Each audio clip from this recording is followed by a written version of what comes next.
way, but you do the sterile. This has been open. But you're touching the sides of it. I'm not touching this part, obviously. Anything that's You can straighten it like this. anything that's blue on the top, you see the blue that's on the top? Anything that color is sterile. And I'll be all around. And before I put gloves on or anything, we're gonna drop our stuff. You want to have Kelly drop it while you. Kelly can drop it while you start setting up. Okay. So it'll be done a variety of ways. Sometimes you have somebody helping you drop your items to your table while you're setting up. Sometimes you won't. As a student, you probably will most of the time have somebody there, but once you get a job, you get staff, it may not be. You may have to drop your stuff first, then put your gloves on and set your tray up. So it can go either way, so you'll see it both ways. So I just wanted to show you guys how to do this, and a lot of you guys have trouble with this flopping back. What I do is I kind of pinch the ends and pull it straight, and then it won't do that. And then you guys know how to do it. I'm not touching the outside. I could be on the board of my watch, because I often have my watch on until I'm actually starting. That, so I'm not hitting my hand with it. That. And again, I have a mask on. So the first thing you want to do is get your bowls out, because you want to get your fluids poured right away. And you kind of want to get in the sequence of doing it the same way every time, fastest way, because you want to eventually be prepared for stats. So you got to kind of be efficient about it. Bang these all out. Get any tiny lint or debris out of them, because any tiny little particle that gets stuck in an artery can create a blockage. Use Lido. So you're going to have your Lido. Okay, it's a little bit different. Let's say that's Lido. And that's my little waist. Everybody does it a little bit different, but generally you're going to have your bowls on your left side here, and the Lido up here. You want to make it on the edge here where it makes it easier for people to pour without reaching over your table. When they pour, they're going to kind of pour at an angle and not contaminate the table. So they're going to give you fluids and Lido. So as soon as you get those out, generally, usually do the first two bowls at Health Park, and then usually you have different flush bags too. Everybody does a little different. So if you come to Health Park, you'll see bigger flush bags, and then we pour them on the table until you get down to like 3 in there, and then the rest of it gets hung for the flush at the table for hooked up to the manifold. You should have labels in there too. There's not labels. Oh yeah. So before, actually, the proper way to do it would be before she ever pours anything, I need to label. Sorry. That's all right. Proper sequence here. It's a little more difficult for you guys, but I understand. It's fun enough. So when you're pouring the fluids on the table, make sure you don't make a mess. I get into the bowl, but not touching the bowl. Let's see. So I'm going to put heparin saline. These are red. So my heparin saline and my Lido. Now, do I want to get into nitrous or anything else? No. Okay. Nope. That's later. So that's all we'll label for now. The other ones will. The xylophane, that's the other one. Okay, yep. So, You see how Kelly's we don't have gloves. Okay, so. See how Kelly's dropping the stuff. She's opening up above the table very high, and then open it up and just letting it drop on the table. You don't want to get too close to the table to drop these things, because you must contaminate the table. It's better to drop it and bounce off the table than to contaminate your whole tray. All right, so I'm just checking out the video, because we usually have more Yeah, there's usually a lot more stuff. So, So, let's say that this is the Doctor's glove. doctor's glove. Here's, we got some doctor stuff down for you. I Um, ended up adding on this, so there's some. So we'll say this is the doctor's gloves, you wanna put those down first, and then his gown and his towel, which you won't give him that. They get the cloth ones. They don't like those. And then you wanna put your gloves, say these are yours, down. The gown and towel. These you may or may not even have on the table, but these, you'll have the II and the X-ray shield covers. So a lot of times they might be rolled up or however they come, kind of stick them over here. The table cover, I always keep the table cover on the table until the patient's in the room. And I just stick it up here. And I kind of, you're not supposed to let stuff hang off your table, but if you kind of keep it on the edge a little bit here, that way if things change, the docs change their mind all the time, or maybe a STEMI's coming and this patient has to be held off because there's STEMI in the room, and maybe you have to cover the table, or that got canceled, so now I'm not going to go for an hour, you need to cover the table. So then you can kind of not waste your table and that out, cover it. So until the patient's in the room,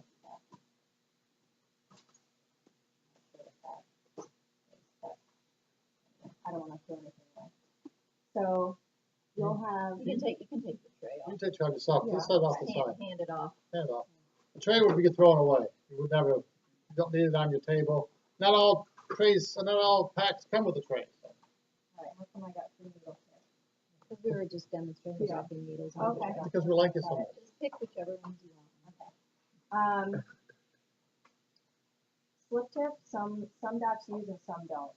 A lot of them don't even want to see it because they don't want to accidentally use it. A lot of people want it. A lot of people want to screw on, so that's a little safer for them. There's some that do like it. The ones that don't, you want to you'll have an extra container, you can hide it away. I tend to not throw away too much on my table because when you start throwing stuff away, they'll say, why'd you throw that away? Now they want it, So just kind of put it off to the side. And you'll find a way of organizing your table depending on what's on there. I think there'll be a little bit more on there. But you want to label your syringes too before you fill them. So usually most docs want 2 Lidos. And then the heparin flush, and then you get into like an extra. Kind of do that to make it easier for you.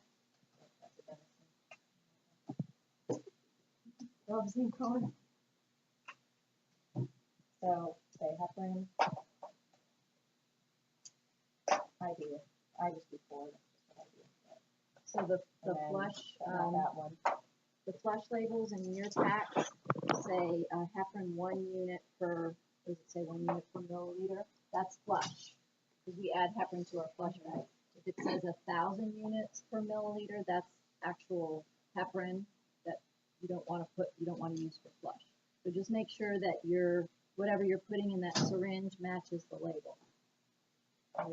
We're supposed to tell you Lido, right? Yeah, I can't find the Lido bottles. I usually bake flavor. You can just put flush in it to show you to show them how you draw it up. All right, so let's say this is Lido. You just fill it up to around 10.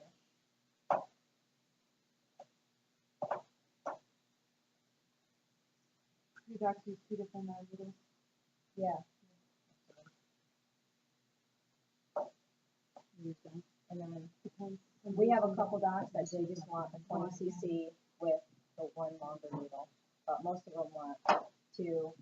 Of course, now they're like, oh, you don't want to do faster. I want to do that too. Try not to Yeah, encourage like that. So what I do is, before you worry about all those little bubbles, I mean, when I stuck that up, I didn't get too much air in it. There's just a little bit of tip. It's a lot easier once you get that needle on there, just kind of squeeze it through and get the air out. I mean, you don't really want air in any of your syringes, but If you see tiny little bit in there, it's not gonna be a big deal, because they're just lighter in the skin with this, they're not going into an artery or anything with it. Um, But, you know, they're gonna pull back before that's why you always wanna leave a little too, because they're gonna pull back. I'm probably getting into too much No, detail. I actually practiced the Seldinger technique for a really long time. So they were on Monday, so they told me about that, how they pull back. Make sure when they're giving lidocaine, they wanna make sure they're not in the artery. They don't wanna inject the lidocaine in the artery, so sometimes they'll pull back and make sure they don't. So they know they're not, you know, because if they're getting blood when they pull back, they know they better move, you know. So they'll numb up, they might not even use all that, but they're gonna numb up with that first. And, what I do is, this is my little waste bowl here, because when you have, you know, when they're using these, you know, this is your semi-clean, this is your super clean. So you never wanna go back into this bowl. You don't wanna put 4x4s into this bowl, you don't wanna, waste anything into this bowl, if you wanna keep this clean from any fibers. So, Did you Like, guys that's read my the list. article about the lint contamination? You need to read that article, seriously. The 4x4s that, where'd you find them? There's Oh, thank you. there's a bowl back there with a few in there, not many, Okay. but I found at least we can demonstrate it. The 4x4s, like the ones on this tray, have lint, and if you put them into a clean flush bowl and then you draw a syringe out of that bowl and put that into a patient's arteries, they've actually measured small pieces of lint inside of a patient's arteries. So that's what that's all about. So what she's saying is there's one bowl that's sacred, doesn't have anything, you don't put anything in it, no 4x4s or anything. That's your clean flush for flushing in the patient, flushing catheters. until the doc puts his hands in it. Until they wash their hands. Yeah, we'll take the 4x4 and go Oh, right yeah. into it. Oh, yeah. And then, but, you know, you did your part, you did what you were supposed to do. And so Or you sometimes just they'll hide run your it, but- bowls. Huh? I used to hide my bowls. Oh, yeah. So you'd Yeah. hide your clean flush bowls. So And some docs want their own bowl, but that's another reason why I keep this available, because then instead of, you know, how long you're gonna get to wash your hands in it. Once you get blood on your gloves, they get a little sticky. So anyway, there's, you fill the rest of your flush up, and, you know, you have 3, 4, 5 flushes, whatever. Usually I do 4, because I keep 2 for me, 2 for them, and you're constantly kind of washing them out and getting more. But, after you get your table set up, and like I said, get your bowls out, and get your flush and everything, the next thing you're gonna wanna do is make sure you have things prepared for the doctor. So, you know, make sure he's got what he needs.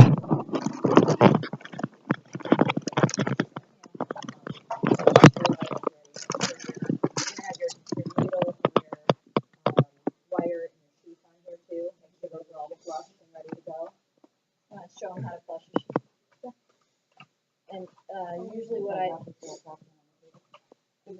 It's a different kind of thing. yeah, I couldn't find one. And you know what I have you guys do in here? Oh. Let's grab it out. See, when we're not used to stuff, we have trouble too. We're like, is this a radio? I am touching the inside, so I'm still okay. 'Cause the inside is still. A lot of the But sheet usually you packages- just open the package and they drop. Yeah. It's not that hard. But, what I'm gonna have you guys do is lay out your equipment in order, like in the correct order that you would use it for the Seldinger technique, so that you have in your head the proper order. So first thing I do is I take the cap off. This is kind of my extras. We will have a lot of extras on here that you can keep, in case you need it, or just somewhere to get it out of the way. So the way I flush them, or out of your syringe, is flush the dilator.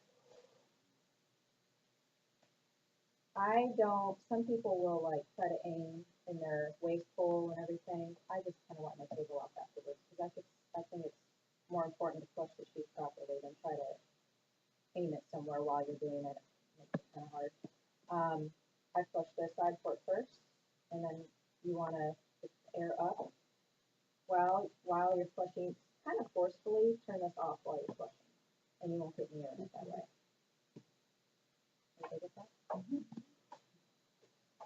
And then holding, when you put these together, hold it stiff because it will bend if you do it like up here.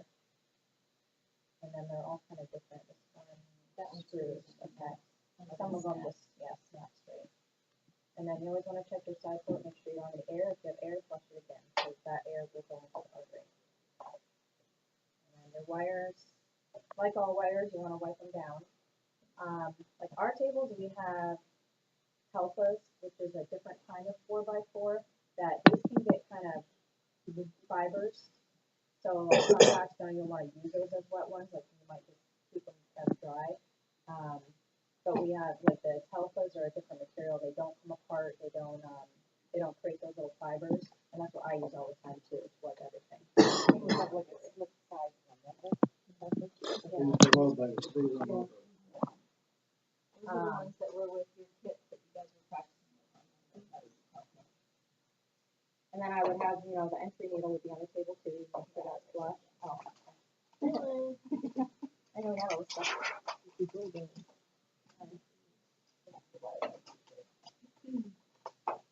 Usually if you find the hole on the package, that's the side to open it up at. Usually people they're looking for the right corner, but if you find the side with the hole, that's the place to open up these packages. Okay, and I'm gonna dot it like that, sterilely. Those tend to roll if you try to throw them on the tray. Yeah, be careful, if you drop on the table, be careful, it'll roll right off. And I'm gonna flush it. So, like I said, with a lure lock, you can screw it right on. Makes it a little easier. You'll see it flush right through the end. Very good. You notice how Lainey is standing back from the tray, so she doesn't touch her scrub the tray? Okay, that's the biggest. Some hospitals you go to, they'll make you put down gloves on, you don't have to worry about it, but there are some hospitals that will have you set the tray up just like Lainey set it up. So you gotta make sure you stand back and stretch your arms out and lean over, don't be touched. If you touch the side of that table, you contaminate it. I'm also, I have my arms up the whole time and not hitting it or anything. And then when you're holding stuff too, you obviously gotta make sure it doesn't do that. I noticed you went back and forth with that super clean bowl though, so as long as it's just saline and this I table's didn't still squirt back into it though. I so only you pulled didn't up. squirt back in, but Right. but because If I everything's did need to sterile. squirt back in, I would go here. Right, okay. And if I needed to rinse it, like when you're in a procedure, you'll have ones that with blood, because they like to pull, a lot of docs like to pull back on catheters. Some do pull back on catheters every exchange. So Then you go there to rinse I'm gonna rinse it out, and then go back to and there then pretty clean. pull up and then throw it back on the table so they have it, or for myself. If that's The last thing is the cap. Usually we put 2 or 3 catheters on the tray initially. It's what we call a cath possible or a diagnostic cath, basically possible angioplasty. You might just put a coronary catheter on the table. If they do an intervention, sometimes they won't use the pigtail, they won't use the extra dye or the rough and thicker in it. So normally they're putting a Judkins right and a Judkins left. We're going to go into catheters more on Monday. But Joey's not showing the catheter, make sure you're exactly right now. And when you pull catheters too, notice I'm dipping this in the middle bowl, not this one. You always want to wipe them. So from one, right, loop out. Taking control of it, it's not hitting you. And then I do just one little loop, and you always brush every catheter.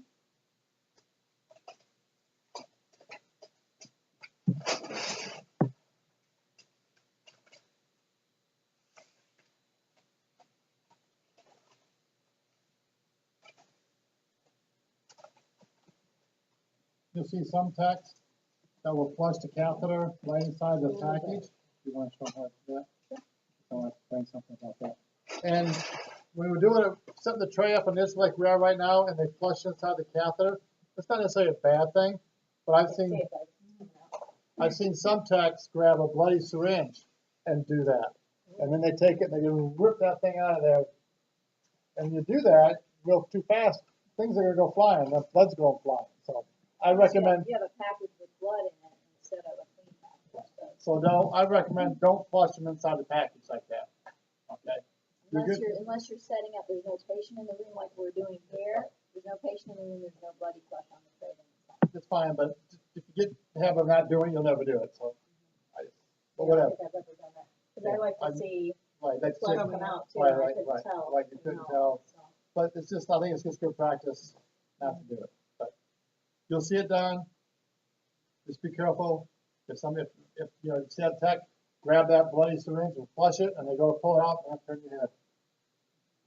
So you don't get splashed with blood in your face, you don't wanna get splashed with blood. Even if that's the picture out. Oh, yeah, oh, yeah, right, yeah, turn your, yeah. So the last thing is just showing them how you preload your catheter. How you know which catheter to preload. So you can always use your towel and your wet ones and all that to weight things down. These things flip off the table easily, or the ends catch and bring the other catheter off the table. So keeping the loops in there, I'll preload the left. Most commonly, every doctor will go in with the left first. Commonly, not every single one, but Exceptions to the rule, but sorry, doing this without I don't struggle. both ways.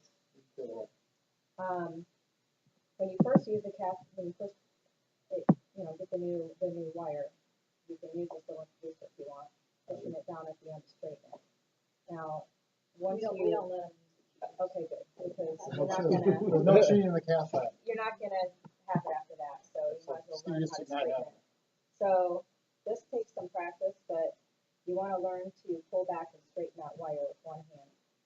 And just taking these two, so your thumb and your first finger here, and then the rest of the fingers kind of pull back as you're pushing forward, and you're pushing the cord to the end to straighten it, because that's how you're gonna get it into the catheter.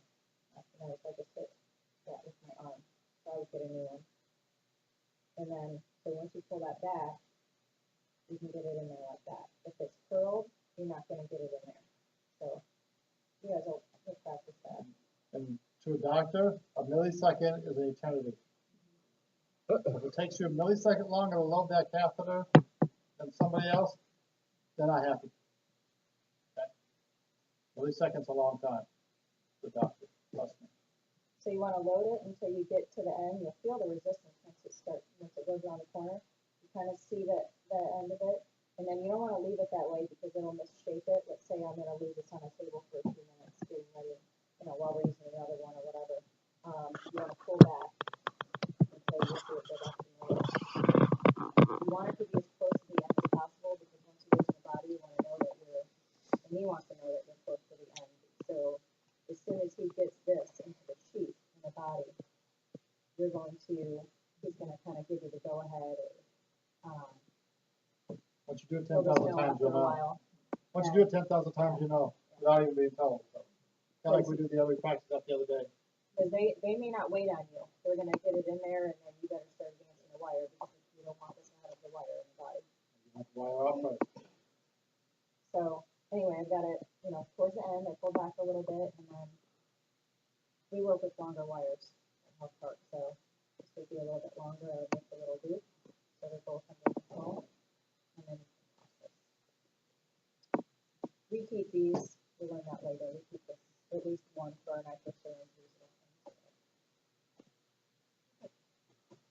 That's what you guys are gonna be practicing today. Yeah, I think, a lot quicker than what I just said. Yeah, but, when you're practicing, I just want you guys to get familiar with all the equipment and how to do this and sterile techniques. But I think on your checkoff sheet, there is a timing, and I think it's 5 minutes. So if you can get some practice in, we're just gonna practice today, check off. That way, an hour and a half. And then we'll do some more practicing on Monday, and then at the end of class on Monday, we'll start doing some check-offs. Okay? I'm not gonna check you off until you feel comfortable, within reason. I'm not